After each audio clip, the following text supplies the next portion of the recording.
Welcome, are Marius Schoeman Sevens champions. The Currie Cup has some exciting young talent on show, and Shakes Soyizwapi joins the show to chat about his career. That's Rugby on 216 tonight, brought to you by Thirsty.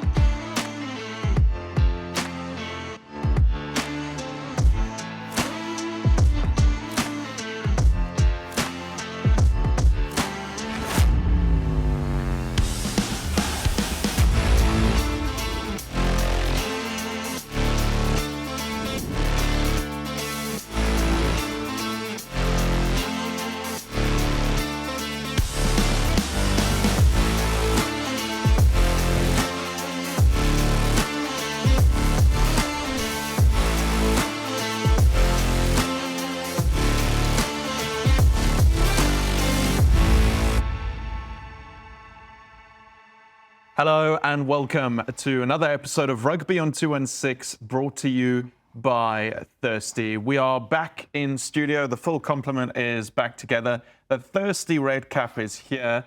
It's going to belong to... It is going to belong to Sport for the next couple of months until we start again in February or March with the new season of schoolboy rugby. Got a few things to talk about on today's show. We're going to talk a bit about sevens. We're going to talk a bit about the Currie Cup and some of the youngsters involved there. But first, I think this is the first time you two have spoken to each other since the last show that we were all together when you made the final picks. I hear Cooks that you blocked Sput. Yeah, pretty much devastated. I'm not good today, Alex. One, because things Sput, and just because he's been phoning me for basically for 2 weeks now. Blowing up my phone whenever he gets charged. He's got his son involved in calling me. Like it's like a family affair that is coming after me, and I got pictures of it. Got voice notes from his son. He's wearing his cap, with a red cap. The whole Smith family at home is in red caps. It's like and Bloom is just draped in red. Just draped. He's had a smug look on his face since I've seen him as I walked on the street this morning. You know, I'm really happy I'm here to defend these wild accusations, because it couldn't be further devoided from the truth, except JJ did call Cooks, that he did. Because last weekend I was actually watching the show with you guys on it, and JJ was watching as well, and he got wind of Cooks saying he's going to block my number and he's going to delete. So he said, you know what I'll phone him tomorrow morning, JJ said, and then I'll give the phone to you. You know, so it's great seeing you again, Cooksy. And as per my message when I was at Hilton, I mean, look, there is a slight concern on my side currently about the messages that gets portrayed from Rugby on 216 to the public. You know, that it's okay to be in the 50s and 60%. You know, it is a concern. You know, being the only guy in the 70s. You know, that was always for me the benchmark at school. But it's sort of the two of you telling kids that it's all right. I still have quite a few episodes to go up or down. Well, I doubt you can get to 70. There's nothing I can do. And the worst part, you know, there's a stage Sput now where I didn't consider him a colleague. I consider him my friend. You know, we drove to Bloom together. He took me to Grey, and it really felt like our relationship was turning a corner. Now we've gone back to where we were before. Put it in reverse. It's gone back. We've gone backwards now. I just want to put it on record for the whole of South Africa. That's purely on Cooks. You know, he's my friend. It's always nice beating your friends. You know, but just to get back to in all seriousness, I mean, the fact that we could go into that final weekend all tied. You were neck and neck. You'd made 83 picks, and you both had well, the frustrating thing, right. I saw Unreal, one of the coaches that helped my car. I made a good match of mine. I bumped into him on Saturday, and I said, "You owe me a red cap." And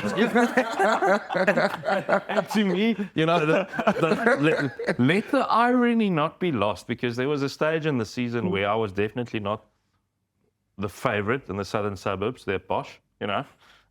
But let the irony not be lost that they were part of the crew that won me the red cap, and that's why I thank them so much. You know, and what's interesting is that you sort of, I mean, you obviously picked Garsfontein to win the SDC Noordval Cup final, and you went with that pick because you had picked them since the start of the year.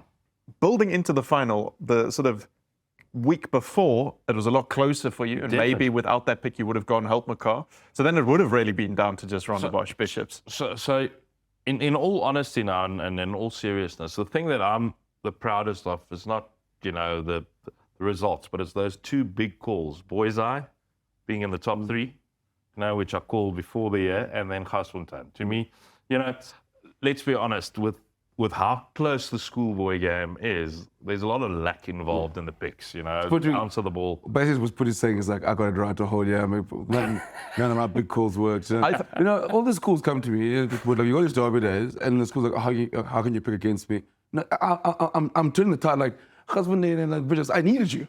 Yeah. I needed you. I'm so was putting It goes both ways. Yeah. I'll tell you what was nice.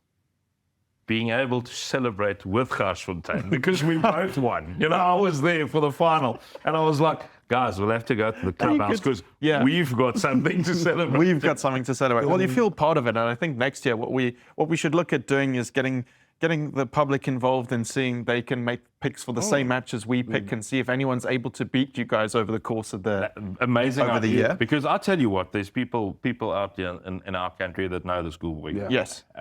Coach, not just coaches, parents, fans.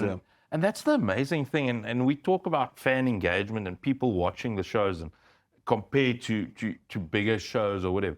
In the schoolboy fraternity, everybody's got somebody in a match because it's either your brother's son or your cousin's friend. There's an emotional connection for the whole country. Yeah. You don't even have to have children to be emotionally invested in the schoolboy game. So it's absolutely amazing. Absolutely. Ended 86 picks, 61-59. So it really was just 2 picks in it at the end, and I think that's just incredible. But then let's talk about something that you didn't have to pick for, but probably would have been a deciding pick if you'd gone in, if you'd got 1-1 or something. Marius Schoeman sevens happened over the weekend. I think let's start talking about the under-12s because obviously, and we've spoken about it on the show, we had Marius Schoeman on the show last week. It's such a great event for the promotion of sevens because it's really something that doesn't really get focused on until the very end of the season for a short couple of weeks. Under-12s, under-15s, under-17. So there's a pathway there, clearly. Marius Schoeman sevens is great for sevens rugby in South Africa, starting with the under-12s. Boyzai beating Durbanville in the final. Boyzai scored over 250 points in their campaign, the under-12s, and conceded only 2 tries. Yeah, so obviously there's something brewing, at Klein Boys. But also kudos to Durbanville. Of course, I say Boyzai, but obviously it's not Boyzai. Yeah, it's Klein Boys, but they played like Boyzai. If you consider Durbanville was also in the under-15 final. Yeah. They were narrowly defeated by Paul Gim in the under-17 quarterfinals. Paul Gim going on to win that. So a fantastic weekend for both Durbanville Primary and Durbanville High School. But it is such a class event, the Marius Schoeman Sevens. It's promoted. Daryl Weir's there as promoter for the weekend. And it is one of the premium sevens tournaments in South Africa. And, Marius Schoeman is a legend of the sevens game. He played for South Africa. He set up the structures. He set up the Sevens Academy. He was high performance manager for the longest time. Now he's gone off to SA Legends. So it's great that it carries his name. And Daryl Weir also works very hard on the tournament as the promoter. It is just a quality event. I've been there for the last 2 or 3 editions. I missed this year. As Cooksey says, I had to celebrate the Red Cap with the family for a whole week. So I missed it this year, but it's quality sevens. And that under-12 section, remember a couple of years ago, I don't know if you guys can remember, it was, I think it was 2022 or 2023, Currie, the primary school from Ceres, won the tournament, and it's great to see. And it's also, you know how it works at this stage, so it's also great for the high schools. To watch that tournament over the weekend. They would have either been there because they are, but some of the scouts would have been watching on Channel 216 or on the SuperSport Schools app, making sure what's coming for the 2027 year. and making sure to get their recruitment drives right and see the talent that's about. But a great win for Clan Boys, totally dominant. Yeah, absolutely. If you score over 250 points and only concede 2 tries, I mean, your points difference is unbelievable.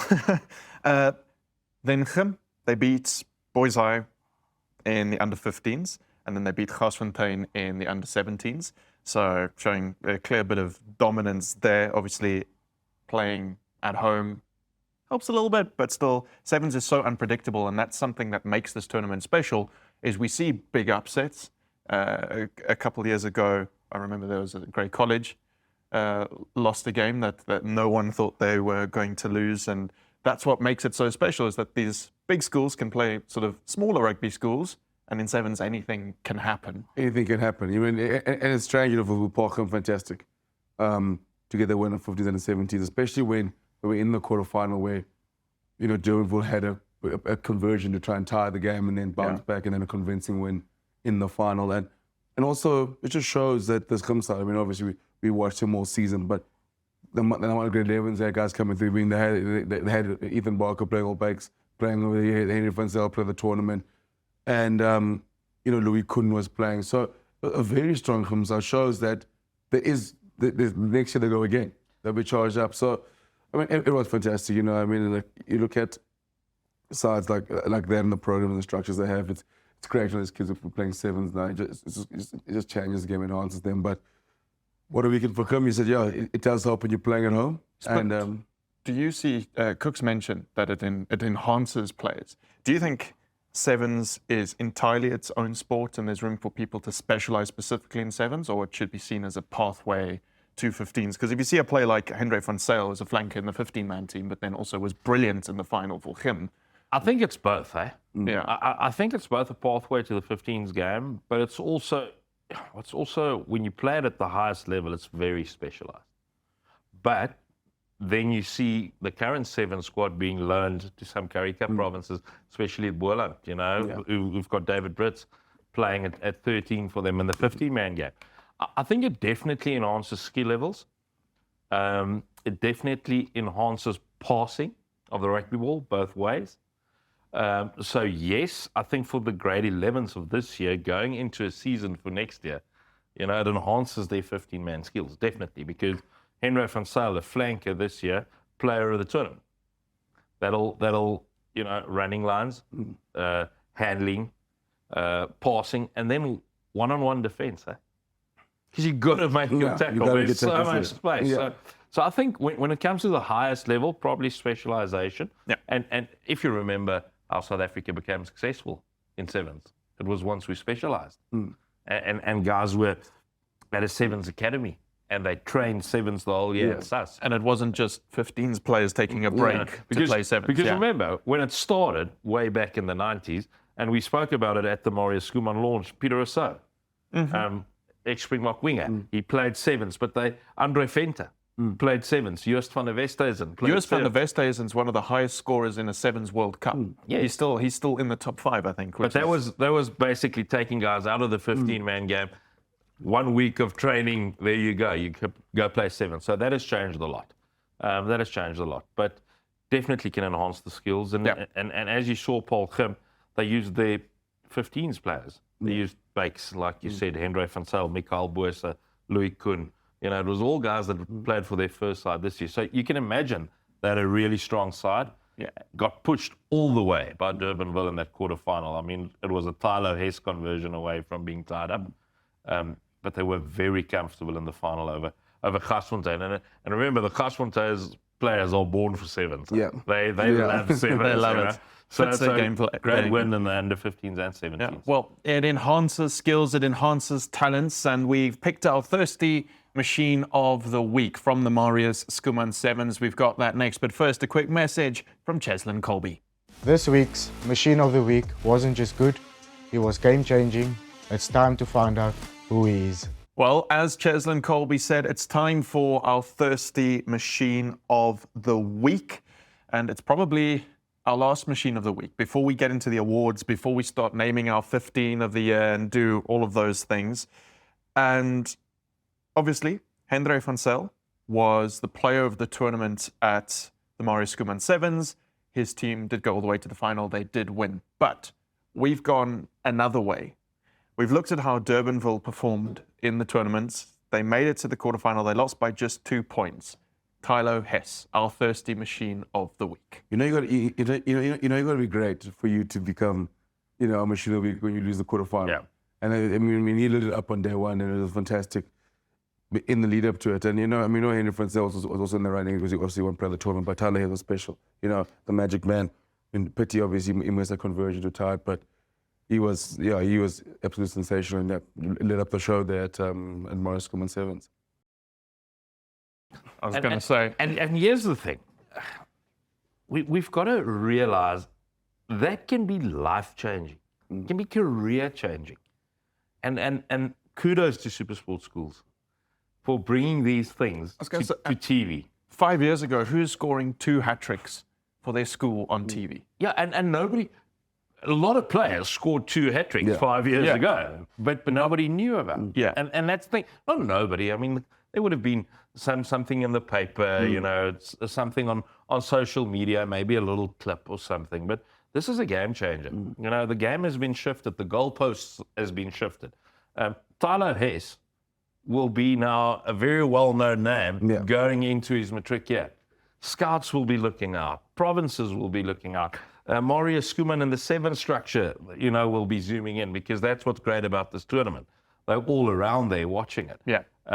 So kudos to Tylo Hess. It's a massive achievement for him out of Durbanville, who did not play in the semi-finals, did not play in the final, to get that nod. But a well-deserved nod. Absolutely. Tylo Hess, Durbanville, is our thirsty machine of the week. We're going to take a quick break now on Rugby on 216. When we come back, we'll chat a bit more about what you still have to look forward to on this show for the rest of the year. And we'll also talk a little bit about the Currie Cup and some of the youngsters who will be putting in an appearance in the semi-finals. See you in a bit.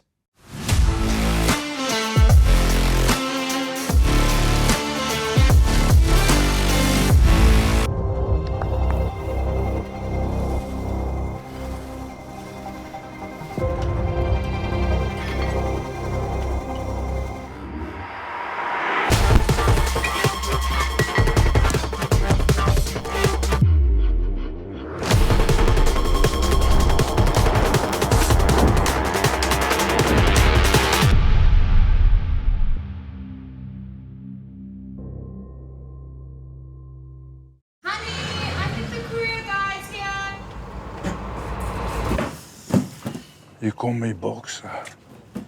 Kibbies? Anne? Maar waar is die Anne? Hey, hey, hey! Ik kom niet boksen, ik kom niet boksen.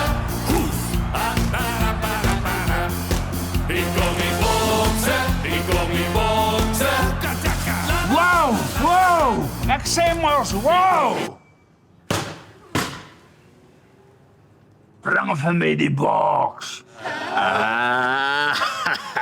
Okay, so.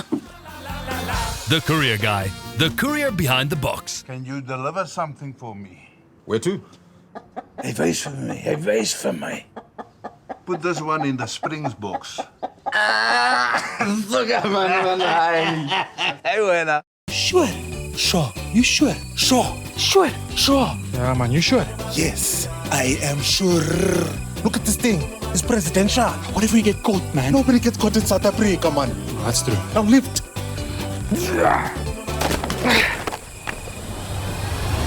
I'm sure. Don't just be sure. Be sure. King Price ain't sure. Insurance you can be sure about. Visit kingprice.co.za.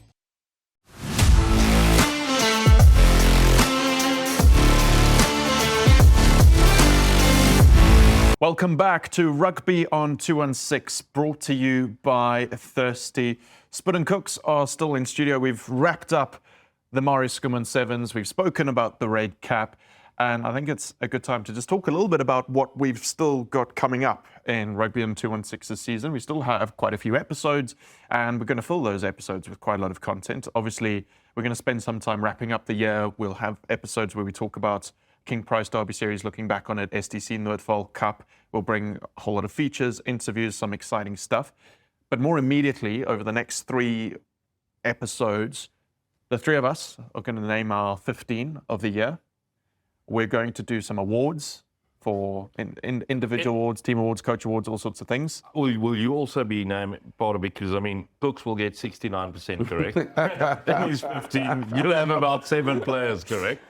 See, the thing with this is that we can consult widely. All right, and all right. yeah, it's not put under the spot. So do I then get the final pick? You know, I feel like it's going to be a long break until next year March. Picking those 15, we are going to come with a couple players and have to whittle it down to 1. And the thought process I had was that if we can't agree, we'll probably have to vote. And if you guys don't agree, then you both have to pitch. Then I can decide, have the casting vote. And then you'll obviously just flip a coin, because on 50% it's around about the same thing. So we'll see what that's... we can maybe just phone a friend. Just get somebody outside. Just kidding. But how tough is that going to be? Because I presume we'll give 3 players per position. And then have to and then whittle it down one. just to get to those 3 players per position. So that's going to be what we do next week. Then after that, we'll do awards. So those are more specific things. And then we're going to have a Thirsty Machine of the Year. We'll nominate a couple players, but we won't choose. So we'll give up that burden to you at home. You'll get to pick that. And so that's going to be an interesting couple of weeks. On that note, Alex, isn't it great? Because if you asked me 8 weeks ago, Machine of the Year, I'd go Marcus Miller for sure. I mean, but then him loses the derby. Siaya cements himself, into folklore, school rugby folklore. Adams tears the international series apart against the English. Mayer, the names you can, Stefan McDonald, Affies, what a season, So you're glad you don't have to actually get the final choice there. I'm extremely glad I don't have to be the guy to say this was the Machine of the Year, because I think it's going to be tough enough getting 15. No, and the 15 awards and the exciting part, it's been such an enjoyable schoolboy rugby season, and it's a complete note. It's going to be so exciting to go back and look at these awards and just reflect and also just reminisce on some good things, because I mean from when it started, I mean like March feels like a lifetime ago, but I mean from when it started to when it ended, and the way it sort of played out. Some of the memories, and some of the players, the guys who lit it up, and like we saw the rise of KZN. Those schools came through, and then Paul Boyd's fantastic here in number 1, but couldn't win a game on the fall. Oakdale. And these stories like that. You get there are Bishops at the end of the season. Are they coming back? So it's like Eastern Cape, Queens, Fantastics, and Andrews that will come back into. So it's gonna be so exciting now. Like. But I'm talking about 15, and some guys who made it, schools want to make it out 15. Yeah, no, literally. Because there's so many that's how players it's going to be this year, so it's going to be. I can't wait. It's going to be great. And if you think about it, we have been going full tilt for 28 weeks. We haven't stopped. We have been every single week. Just know that there's going to be no Bishops to help these players. after costing me the red cap. So I'll pick plenty of them, and I'll give them each a red cap from Ron Bosch. We'll deliver a box of red caps. But the thing is, and I want to get to that yet. 28 weeks, and it feels like I've left out a million things that I wanted to say. There could be 25 more episodes. Because my mind's now at that Machine of the Week thing for the last 2 minutes. Junaid Stewart. Yeah. His last 3 weeks of the season. Yeah. Almost winning the STC Noordwal title for his school. Yeah. Does that bring him in as a serious contender? He wasn't a backline player we were speaking about 6 weeks ago, because you were sort of only thinking Siaya or Miller. Yeah. Now all of a sudden you think Junaid Stewart, but wait, he played SA under 18 2 years in a row. Yeah. He's a lethal finisher. He's got great feet. Yeah. He's a contender. Liam Manela out of Hilton becomes a SA Schools Fly of the Year contender. It's amazing. It's going to be fun. And I love that, Cooks, you talk about how much changes, and you're also alluding to now how much changes and shifts over the season. We're going to look back and discover things we'd forgotten about that we spoke about, things that had happened. So I'm very excited for it. And it leads quite nicely into this little discussion I want to have about the Currie Cup, the semi-finals, and some of the youngsters playing there. Because at the start of the year, Noord Said, when it was played down south in the Western Cape, I remember you talking about tens. And you had a chat about tens, a discussion about tens. And Darius Avia came up, and it was a bit like, not anything super special at the time. It was like, yeah, he did what he needed to do, but you wanted to see a bit more from him. Now, he's been training with the Cheetahs. And that is a change that has happened in 1 year. Yeah. So I'd like to kick off the Currie Cup discussion then with that.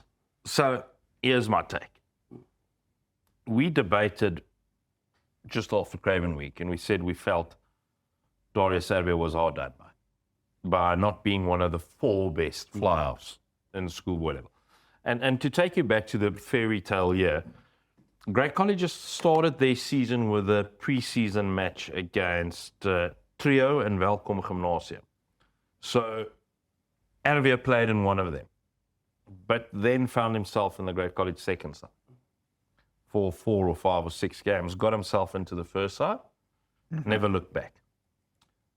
We debated after Craven Week, we thought he was unlucky. Then he puts in that performance against Paul Roos in Great College's last game. Finished the debate, he was unlucky. Yeah. He was one of the 4 best fly-offs at schoolboy level in South Africa. Not saying that to the detriment of those that were chosen. It's just, it is what it is. Now, for the last 2 weeks, it started with a little rumor, a little murmur, that he was invited to the Cheetahs, and then sort of became public knowledge that he was training with them in a ploy which can be seen as adding value to his career, because he has decided to continue with the Cheetahs. Will they choose him? Will they select him? Probably not. Probably not. He's an 18-year-old. He's a school kid. Imagine starting a Currie Cup semi-final. So they probably won't select him. But here's the thing. I think it's great from Frans Steyn and Ruan Pienaar and everybody involved at the Free State, because, yes, the Free State has young fly-halves, but they don't have a cupboard full of quality 10s. So will Darius Avia maybe be pushed through the system a little quicker than other 10s? I think so. And the reason why I say I think so, Cooks, is because he's also got very good physical attributes. He's a big kid for a number 10. He isn't a 70 kg light number 10. Yeah. He's probably 85 kgs. He's nice and tall. He's nice and strong. And it's great for him. 2025 has kick-started a career for Darius Avia. And he did it the hard way. It wasn't kick-started by getting selected for SA schools. It wasn't kick-started by getting selected for the SA under-18s. It wasn't kick-started by being part of the green squad or the EPD squad. It got kick-started by performances and consistency. And great for him, or great work by him. And well done to the Cheetahs for spotting that and knowing when the time was right. Because although he had signed with him, you already could get the feeling some of the big unions will have another look and maybe knows that when that contract, so I think a great ploy by the Cheetahs. Yeah. I don't think we'll see him in the Currie Cup semi-final or the Currie Cup final. If the Cheetahs make it there, that the odds are not great that'll happen. But very special to be invited to train with them. But then let's talk about some of the youngsters who are going to be playing in those semi-finals, because obviously we've spent a year talking about a whole lot of superstars in school rugby, but a couple of years ago there were superstars as well who are now applying their trade in the Currie Cup. Cooks, anyone you're excited about in Lions, Boerland? That's the one semi-final. Griquas, Cheetahs. Anybody there that you've been watching during the year? Interesting, maybe from Varsity Cup? Well, the interesting thing, Alex, I just touching the whole of the Currie Cup is in terms of the youngsters playing. We know obviously the unions with the URC and the player management, they haven't played the URC players until now, so it's given a lot more youngsters a chance. We look at the guys who are playing 20 World Cup or World Cup champions, a lot of them playing Currie Cup. You've seen Vusi Moyo playing, you've seen, Carl Smith, we've seen Riley Norton. It's funny, with Riley, I think he's lost more games this year that he ever has in his life. Learning that rugby is you are allowed to lose. There's another side. Yeah. But also like for me, but I'll tell you what excites me. What excited me as well, seeing someone like Chezo Yoster who was incredible, but the Bulls picked the URC players and he started in that game. So now someone like and a year ago we were watching him play in the Asian International Series. So you look at this weekend. I mean, like, obviously, like for me, I like a story of someone like a Caleb Abrams who was the best come off 2 years ago. 3 years ago, I mean, best come off in the country by a country mile. Bulls and came down, goes on loan in the Creek was probably been the best come off in the Currie Cup. It's been fantastic. So the Creek was someone like Caleb for me is a fantastic watch. The Lions obviously gone back to full strength. Still got an incredible side, but what I love the most about the Lions is they've built such a great academy. Yeah. Over the last few years, I mean, it's stacked. I mean, Hashim Pete's there, and I think that's the big one because now obviously he's in the URC mix. So I think obviously everyone's excited to see how Hashim Pete goes.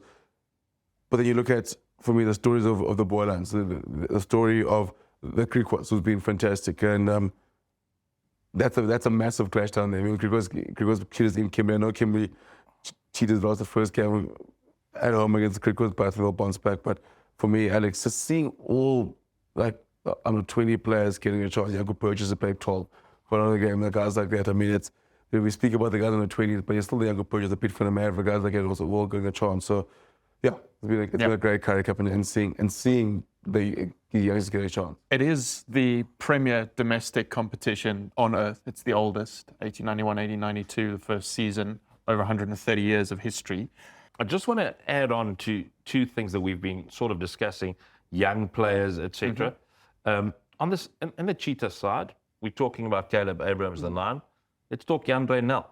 Remember how his face looked after the Shimlers win in the Varsity Cup? Don't need to remind me of Ike's losing and now the Varsity Cup final. Jandre Nel plays rugby because he enjoys it. That's and you can just see it. He sometimes doesn't play rugby like a pro rugby player, Scrum. Yeah. He plays rugby because he enjoys it. He's got his heart on his sleeve. He takes quick taps. He runs you ragged. He makes tackles on big players. He's got the heart of a lion. So that battle between him and Caleb Abrams will be brilliant to watch. But on the Griquas side, and he's not a youngster, and we can't say we spotted him on this show and whatever, the general, George Whitehead. Oh. He runs the show. He is the most experienced fly-off in the Currie Cup, but he's also, according to me, the best fly-off in the Currie Cup. He has had opportunities at URC level before, probably didn't kick on, But at Currie Cup level, George Whitehead is what Griquas is about. Yeah. And he gets Hafki, Mart, into the game because the George Whitehead that we see this year is also running the ball. Yeah. And he's also taking it upon himself to find holes in the defence. So, great work by Peter Babb, Griquas, George Whitehead, everyone. But also to all the unions for bringing the young players through. Well, in studio, we have got the Lions and Griquas to face each other in the 2025 Currie Cup final with some exciting youngsters to look forward to as well. That's going to be live on SuperSport this Saturday. Then we're going to take a quick break now on Rugby on 2 and 6. When we come back, I sit down with Shakes Soyizwapi to talk about his sevens journey and also the Marius Schoeman's sevens. See you in a bit.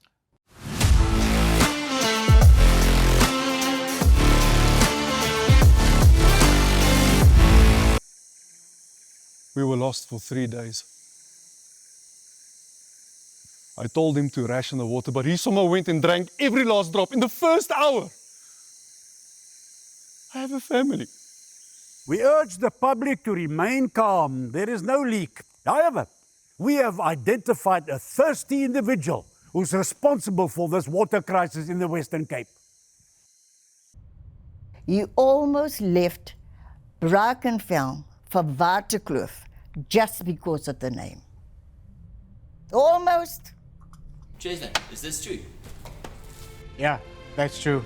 I am thirsty.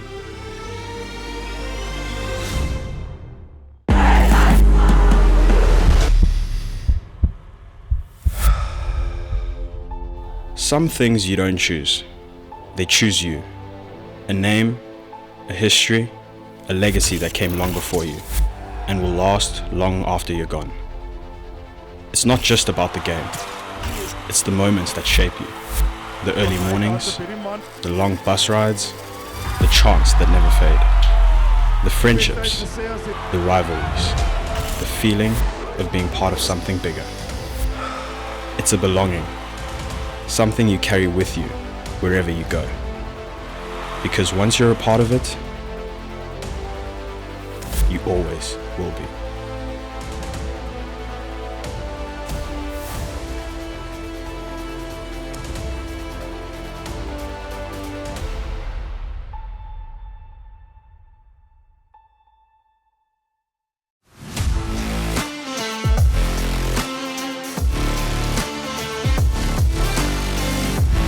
Welcome back to Rugby on 2 and 6, brought to you by Thirsty. Now, earlier on in the show, we were talking all about the Marius Schoeman Sevens. And so, during the launch, and you would have seen me wearing a suit in last week's show talking to Marius Schoeman himself, I also chatted to Shakes Soyizwapi to find out about the tournament and his Sevens career as well, and where he thinks School Sevens is going in the future. Shakes Soyizwapi, welcome to Rugby on 216. It's great to have you with us. I think we want to start going all the way back into the history of Shakes to find out where it all started. I mean, today we see you lighting up the world stages all across the world, all these different venues, but went to Dale College. How did that come about? How did rugby come about? And then we'll get into Sevens, but just want to find out where your rugby journey began. Yeah, what started as an extramural activity in primary, growing up in Maclear, small town in the Eastern Cape. Got the opportunity to move to a boarding school in King Williamstown, Dale College, as you mentioned. And when I got to Dale, I realized that rugby was more than just an extramural activity. And when I saw the passion and the love that the people of King Williamstown and Dale College, the school, the boys there, the love they had for their game of rugby, it just was very contagious to me as well. And I really enjoyed my time there. I always wanted to play at a provincial level, and I never had the opportunity. I had a good friend that played, a really good, close friend to me, and we always kind of competed with each other, and he made all the provincial sides and I never did. Which is funny today because everyone actually thought that he'd be the guy that ends up going pro, and he's an accountant today and I'm the rugby player. But I think at Dale, having the opportunity to experience the game, the game itself firstly, and then secondly just the style of play at Dale. Like in high school, I don't remember kicking a rugby ball in a match. You know, we just ran everything, and that's almost it's definitely the style of Sevens and the type of rugby that I enjoyed. So being at a Atlantic Sevens tournament at the time, I went and I was exposed to Sevens and really enjoyed that. And when I got a late call up to represent Border in 2010 at an academy week, I then had the opportunity to move to Stellenbosch, and I haven't looked back since. And you've been there ever since. Yes. It's quite interesting that you mentioned Dale just running with the ball, and I feel like that's a trend that continues to this day. For sure. With Dale. So you think that really prepared you for the different style that Sevens is? Because ultimately, at the end of the day, it is a different sport almost to 15s, and some players can play both. Some are specialized with just the one or just the other. Yes. You get the feeling players like Trevor Nyakone, Oxenchair might not make the jump to Sevens that well. What do you think are the key differences and how Dale actually helped prepare you for that? Yeah, I wouldn't write Ox off on that one. But I think just the type of rugby that we played, we were encouraged to play running rugby. And as a scrum half moved to fullback, we had banter in the school where when the other team or the opposition kicks the ball to the fullback, or if I'm playing at fullback on the day, there would be a certain chant that's been screamed by the whole stands, "Buya nayo," which means in English that just run it back. And I think those little moments and those small little call it traditions, kind of shape you into the type of or the style of rugby you'd love to play. And for me, I think that really played an incredible role. And my coach at the time was still first team coach at Dell, Grant Griffiths, was a guy who encouraged that. And even at training, we would play about 30 minutes of the session would be a touch rugby game, and just enjoying running with the rugby ball in hand. And I think it molded and shaped me in a really positive way to play sevens eventually. It's quite fascinating to me that actually it's a sort of the tradition of Dale that prepared you so well for sevens. But that's really cool. Do you still keep up to date with the rugby at Dale and watch what's going on? Now and then, I try my best to. And I mean, that's my alma mater. That's a school that kind of made me fall in love with the game. And there's a lot of people that are still there. Like I mentioned, Grant Griffiths, who actually played an integral role in my career and just my being in the game of rugby itself. So I do try my best, but it does get busy, and I don't always follow school sports. But it's very enjoyable to get the opportunity when I the moment to put it on. Okay, great. But then let's talk a little bit about getting into professional sevens, the Blitzbox, traveling the world on the Sevens series, Commonwealth Games, gold in 2022 in Birmingham, bronze in Paris 2024 at the Olympics. It must be quite special getting to travel the world with a group of guys that are all chasing the same thing, the same goal. To be honest, I never actually realized that those are the opportunities that would open up, just to be able to experience the world. And the biggest thing that drew me to the sevens, specifically the sevens of South Africa, was the culture of the national team, And I remember I still was at the Kings straight out of school, playing 15s for a bit.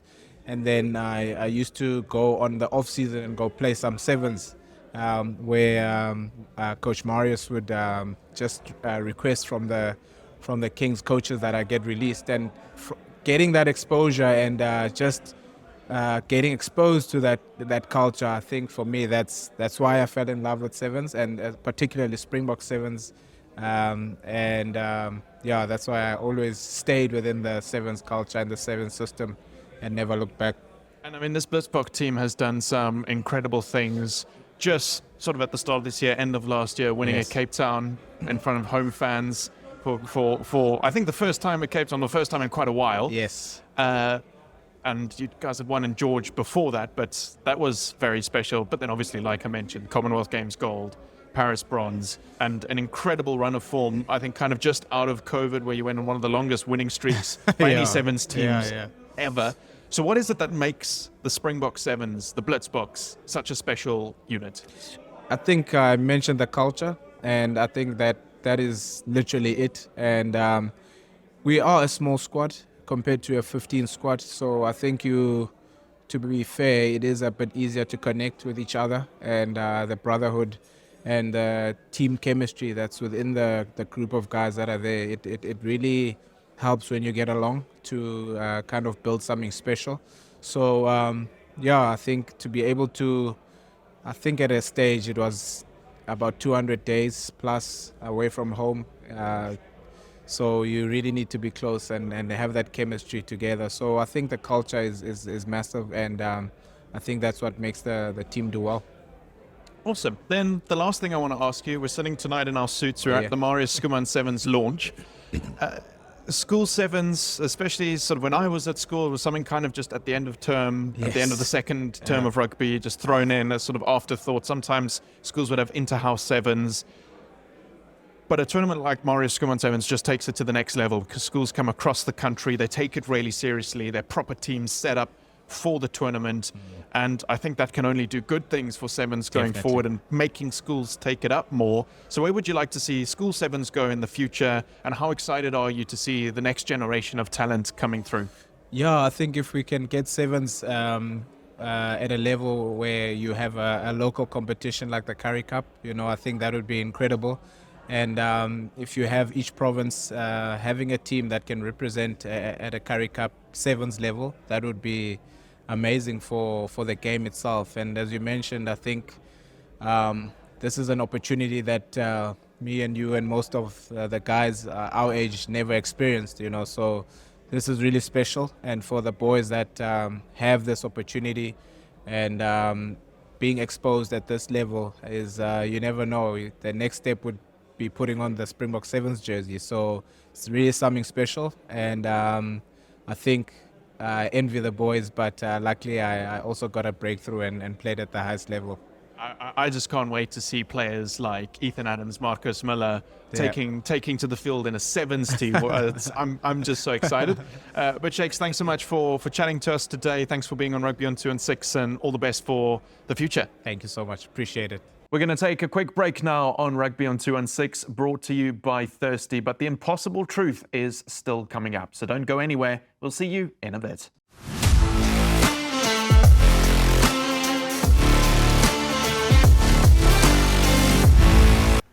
Bottles disappeared.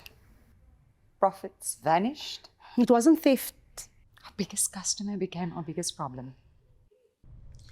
I wouldn't call it a problem. He just likes to hoy a few with the boys. The guys in the first team used to call him Camille.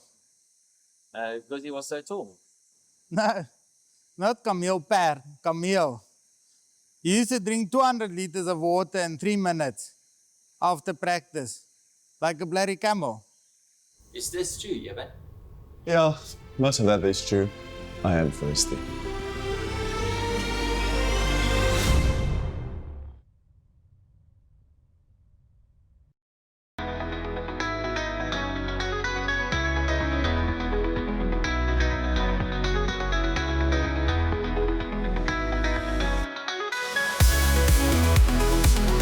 Takealot and Rhino Rugby are giving you the chance to win 4 tickets to watch the Springboks versus Argentina in Durban on the 27th of September. To enter, you need to answer one question. In what year did the Springboks last meet Argentina in a Rugby World Cup, and what was the score? Is it A, 2007, South Africa won 37-13, B, 2015, South Africa won 24-13, C, 2003, Argentina won 17-12, or D, 2011, South Africa won 29-16. To stand a chance to win, head over to SuperSport Schools on Instagram.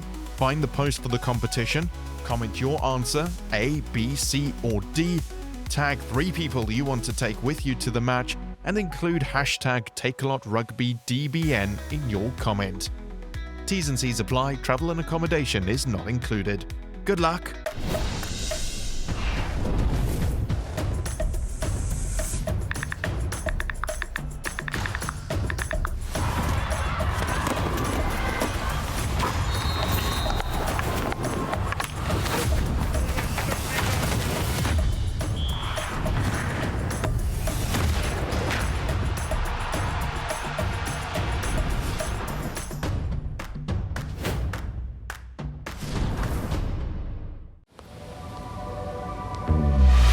In a world where every second counts,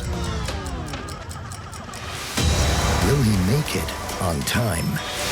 Out here on the streets, anything can happen when the odds are stacked against you. One man finds the will, the drive, the passion to steer his path to destiny. It's a Swift.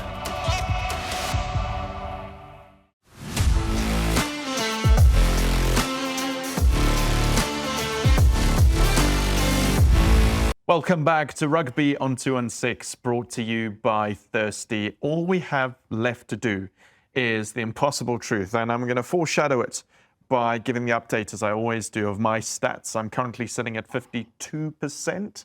See, that's what I was talking about. The messages we send out. 52%, which is, not great, 11 from 21, but I still have quite a few shows to push it up a little bit. The problem is, the longer I sit here, the less effective getting them right will be. But while you were away, Sput, Cooks gave me 2 and I got it right. So when you were each alone, I did get it right. So I think I'm going to start making it an individual game. But I guess this is probably going to have something to do with the Currie Cup, seeing as we spoke about that. You'll obviously have to, sort of pull all the tricks out of the book, So whatever you have to do, do it. Oh, okay. Okay. Are you going to jump? Doing Currie Cup Victor Matfield, legendary Bulls captain. Won everything in the Bulls, but made his debut with the Currie Cup with the Griquas. Okay. Vian de Pre, scrum coach of the Griquas, lost in a Currie Cup final for the Cheetahs to the Bulls. Why couldn't you have asked me, like, who's won the most? No. That's Border Bulldogs last one in 1934 or something. Well, the Griquas lost one in 1970. And they were Boland's in a semi-final in 2022. And Boland's never hosted, but they've been in a semi-final. The Griquas hosted the final in 2022. Yes, but lost to the Pumas. Griquas Boland were in a semi-final. They were runners-up. Yeah. Like 60s or something. See, I went and looked at all the results of all time at the Currie Cup, and then you asked me about players that I have no idea. Okay, obviously, Victor. Jeez, I know. You had me worried there for a second. I know that he's played for the Bulls, obviously, and actually, I've once he was in the broadcast at Cape Town for a Test match last year, so it would have been the All Blacks Test match. And then the next morning, I was coming to Joburg to do this, and so he was also coming to Joburg, and he was in front of me in the security queue. I just never stood behind someone who was just so massive. Just so tall, and like it was. He was going to say, like, Victor asked him for his autograph. I stood behind him. I stood behind Victor Matfield. He was wearing his Griquas jersey, so that gave it. No, I don't know. I literally have no idea. I'd be guessing. I have hoped I've tried to be able to learn your tells. I haven't. I think Cooks is lying and Sput's telling the truth. We're back. We're back. He's down at 50. We are back. 11 from 22, so yeah, I go back to 50. So can I tell him how the lay of the land? So, Vian de Pre? Yes. Springbok Lucerne played in the 2005 Currie Cup final for the Cheetahs, and famously, they beat the Bulls. Yeah. That was when Currie de Pre and Johan Roots couldn't take care of a high one. Back Bosman. into Meyer Bosman's hands, who went in under the sticks. Went from playing. He went from playing varsity second side to winning a Currie Cup. And becoming a Springbok. Becoming a Springbok, into a starting against Wales at 10. Wow. Okay. So Vian de Pre won it with the Cheetahs, and you know what was interesting about that final? I don't know if you remember it. It was the prop plan that the Cheetahs had. They had 5 props in the 23. Five. So they had Osturan, Vian de Pre. No chance of uncontested scrums there. Ollie Leroux. They had Jannie Doop. And was it Guthrow? Might have been Guthrow, the 5th one. But they had 5 props in the 23. Ollie in that Currie Cup campaign doubled up as hooker cover as well. So they were able to rotate their props in that whole final against Loftus, or on Loftus, and they beat the Bulls. And it was funny because obviously Victor Matfield's got an incredible career as a Bull, but people forget the short stint he had for the Griquas, played for the Cats as well, in Super Rugby, and then obviously moves to Pretoria and becomes arguably one of our greatest Springboks of all time. Legend with his iconic scrum caps. And you did it to yourself again, because you said, I wish I could say I saw Victor in his Griquas jersey. I was trying to imagine it. Have I ever seen a photo of that or something? And so I'm not learning. That's basically what's the upshot of all of this. So it's a competition with so much history. When Griquas won it last in 1970, Jochie Jansen was playing for them. I'm so excited for these last few weeks. Yeah, it's going to be amazing. And like we've spoken about on the show, there are a lot of youngsters to look forward to. I've dropped back down to 50%. I seem to be hovering there perpetually. So as long as I don't go below, I'll be somewhat happy. That just seems, I'm accepting my fate for the rest of the season. That's all we have time for on today's episode of Rugby on 216. Next week, we've got a tough job ahead of us. We're going to be picking our 15, our team of the year. So make sure you don't miss that. See you next week. But for now, bye-bye.